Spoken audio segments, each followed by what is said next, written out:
Perkenalkan, saya Yuri Berusumbiring dengan NPM 25065865444 yang akan membahas mengenai chemistry for geology dengan 3 topik utama yaitu thermodinamika, electrochemistry, and nuclear chemistry dengan buku acuan yaitu Chemistry by Chang edisi 10.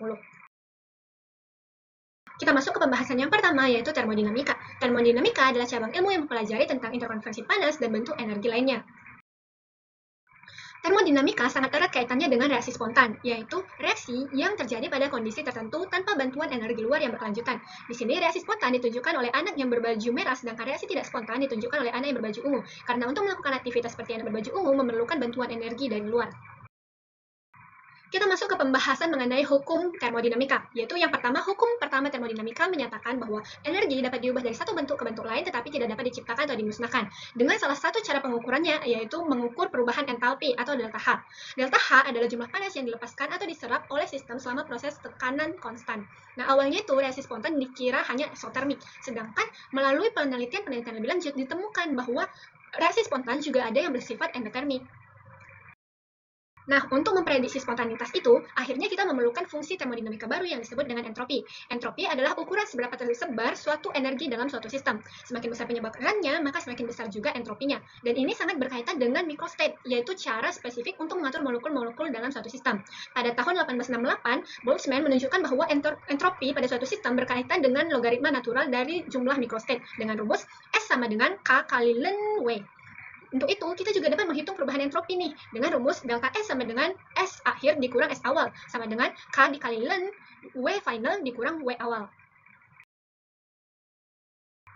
Kita juga dapat mengetahui entropi standar, yaitu entropi absolut dari suatu zat pada 1 atm dan 25 derajat Celcius. Faktor penentu dari entropi standar itu ada 3, yaitu fase, kompleksitas molekul, dan massa molar.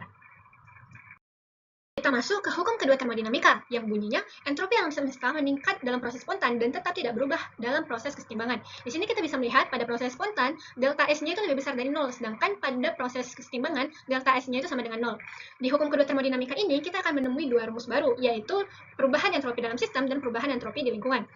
Perubahan entropi standar reaksi dalam sistem dihitung dari selisih entropi standar produk dikurang entropi standar reaktan, sedangkan perubahan entropi di lingkungan dapat dihitung dengan delta S lingkungan sama dengan min delta H sistem per T. Sedangkan hukum ketiga termodinamika itu lebih menekankan pada entropi zat kristal sempurna adalah 0 pada suhu 0 absolut, dengan perhitungannya seperti pada di bawah ini. Untuk menentukan spontanitas hanya dengan mempertimbangkan sistem, kita memerlukan fungsi termodinamika baru lagi nih, yang disebut dengan energi bebas Gibbs atau dilambangkan dengan huruf G, dengan rumus G sama dengan H dikurang T kali S. Untuk proses pada suhu konstan, rumusnya berubah menjadi delta G sama dengan delta H dikurang T kali delta S.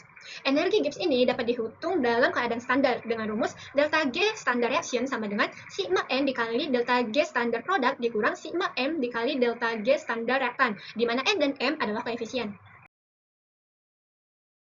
Nah, namun dalam kenyataannya, kita tidak akan selalu menemukan reaktan dan produk dalam keadaan standar, sehingga kita memerlukan rumus baru, yaitu delta G sama dengan delta G standar ditambah R kali T kali ln Q, di mana Q adalah hasil bagi reaksi. Sedangkan pada kondisi kesetimbangan, maka delta G sama dengan 0 dan Q sama dengan K, sehingga rumus baru yang kita terima adalah delta G standar sama dengan min R kali T kali ln K. Salah satu aplikasi dari termodinamika ini adalah mencairnya es secara spontan pada suhu di atas 0 derajat Celcius meskipun prosesnya bersifat endotermik. Ketika es mencair, molekul-molekul air yang semulanya berada pada posisi tetap di dalam zat padat akan bergerak menjauhi titik isinya sehingga dapat menempati lebih banyak posisi. Perubahan ini menyebabkan jumlah microstate di dalam suatu sistem menjadi meningkat. Transisi fase dari kondisi yang teratur menuju tidak teratur ini menghasilkan peningkatan nilai entropi sistem yang didorong oleh bertambahnya jumlah microstate tersebut. Kita masuk ke pembahasan yang kedua, yaitu elektrokimia. Kalau tadi termodinamika itu membahas interkonvensi antara panas dan energi lainnya, di sini kita akan lebih fokus lagi ke energi listrik dan energi kimia. Nah, elektrokimia ini sangat erat kaitannya dengan reaksi redoks, yaitu reaksi reduksi oksidasi. Reaksi yang melibatkan transfer elektron dari satu zat ke zat lainnya. Reduksi artinya memperoleh elektron ditandai dengan penurunan bilangan oksidasi, seperti pada 2H+ menjadi H2. Sedangkan oksidasi, yaitu dia kehilangan elektron ditandai dengan kenaikan bilangan oksidasi, dari Mg menjadi Mg2+. Di sini saya memberikan contoh untuk menyetarakan persamaan redoks. Kita kita membahas mengenai elektrokimia, tentu kita harus membahas mengenai sel galvani atau sel volta, yaitu alat untuk menghasilkan listrik melalui reaksi spontan. Nah, ada 3 komponen dalam sel galvani, yaitu anode, tempat terjadinya oksidasi, katode, tempat terjadinya reduksi, dan jembatan garam, yaitu berisi elektrolit inert yang memungkinkan migrasi ion untuk menjaga netralitas muatan. Di sini ada contoh dari sel galvani, yaitu sel Daniell, di mana di anode terdapat elektrode Jn dan di katode terdapat elektrode Cu. Di anode terjadi reaksi Jn menghasilkan Jn2+ ditambah 2 elektron, di mana elektron ini akan mengalir menuju ke katode, sehingga terjadi reaksi Cu2+ yang berikatan dengan 2 elektron menghasilkan Cu. Nah, perbedaan muatan di sini akan menghasilkan potensial sel, yaitu perbedaan potensial listrik atau perbedaan potensial elektron antara kedua elektrode yang diukur dengan voltmeter. Nah, di sini saya juga sudah menyertakan notasi sel dari reaksi ini. Beranjak dari potensial sel ke potensial sel standar yang dihitung dari potensial reduksi standar elektrode dengan rumus N0 sel sama dengan N0 katode dikurang N0 anode. Sifat potensial reduksi standar dapat dibaca di sini. Hubungan antara termodinamika dengan reaksi redoks dapat dilihat dari rumus delta G0 sama dengan min N kali F kali N0 sel, di mana N adalah jumlah mol elektron, sedangkan F adalah konstanta Faraday. Di sini saya sudah menyertakan ilustrasi mengenai hubungan antara N0, K, dan delta G0. Nah, kita juga dapat menghubungkannya dengan konstanta kesetimbangan, sehingga didapatkan rumus sebagai berikut, atau pada suhu 298 Kelvin. Di sini saya juga menyertakan rumus jika keadaannya non-standar dan contoh soalnya. Nah, kita masuk ke pengaplikasiannya dalam bentuk baterai, yaitu sel galvani atau serangkaian sel galvani yang digunakan sebagai sumber arus searah pada tegangan konstan. Di sini contoh yang pertama ada baterai sel kering. Contoh kedua ada baterai merkuri. Contoh ketiga ada baterai timbal asam. Keempat ada baterai lithium ion. Dan yang terakhir ada sel bahan bakar. Untuk pengaplikasiannya sendiri, salah satu aplikasi elektrokimia yang paling umum adalah baterai timbal asam pada kendaraan bermotor. Baterai ini terdiri dari sel galvani yang mengubah energi kimia menjadi listrik untuk menyalakan mesin dengan reaksi spontan antara Pb dan PbO2 dalam elektrolit H2SO4, menghasilkan tegangan sekitar 2 volt per sel, dan pada baterai ini dirangkai 6 seri, yaitu menghasilkan 12 volt. Keunggulannya adalah dapat diisi ulang dengan membalikkan reaksi melalui elektrolisis. Kita masuk ke pembahasan terakhir, yaitu kimia nuklir, yaitu cabang ilmu kimia yang mempelajari reaksi yang melibatkan perubahan inti atom.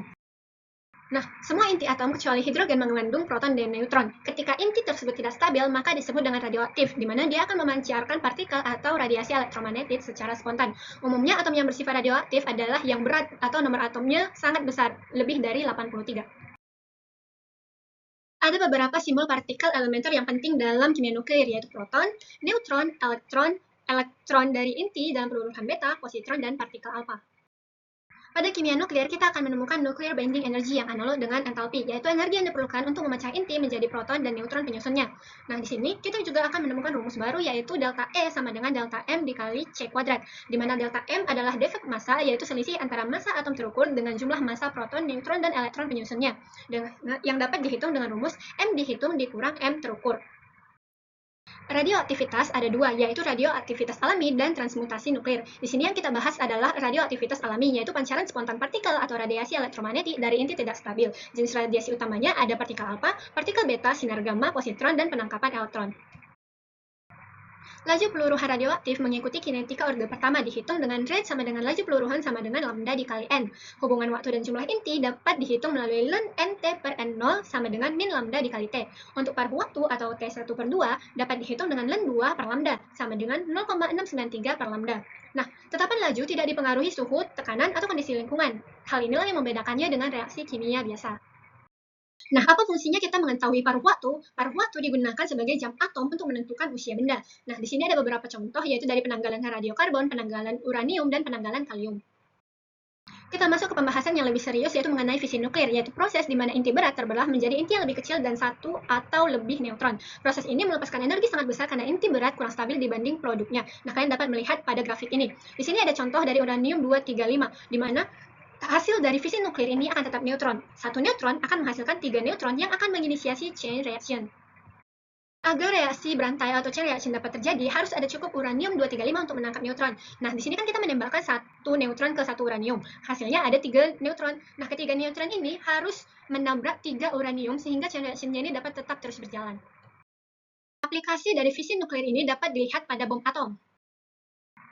Nah, kalau fisi nuklir tadi itu lebih ke memecah, fusi nuklir ini dia lebih ke menggabungkan inti ringan menjadi inti lebih besar. Berbeda dengan fisi, fusi menghasilkan sedikit limbah radioaktif, tetapi membutuhkan suhu yang tinggi. Keunggulan dari fusi ini yaitu bahan bakarnya murah dan hampir tak terbatas. Limbah radioaktifnya juga sedikit dan tidak ada risiko meltdown. Namun tantangan utamanya yaitu cara menahan plasma pada suhu yang sangat tinggi. Ada dua pendekatan yang dapat digunakan, yaitu kurungan magnetik dan fusi laser. Untuk aplikasinya, isotop, terutama radioaktif, memiliki banyak aplikasi dalam sains dan kedokteran, yaitu dalam menentukan struktur, studi fotosintesis, bahkan untuk deteksi radiasi pencacah Geiger. Aplikasi radiocarbon dating itu sangat berfungsi dalam bidang geologi. Salah satu contohnya yaitu dalam menghitung umur letusan gunung Santorini, Terra Yunani.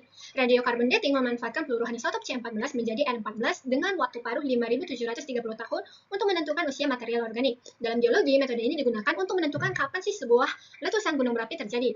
Nah, setelah melalui penelitian dan perhitungan, ditemukan bahwa letusan Santorini ini terjadi 150 tahun lebih awal dari perkiraan arkeologi sebelumnya, yaitu di 1.500 tahun sebelum Masehi. Hal ini juga mengubah pemahaman sejarah tentang runtuhnya peradaban Minoa. Sekian presentasi saya, jika ada kurang, saya mohon maaf. Terima kasih.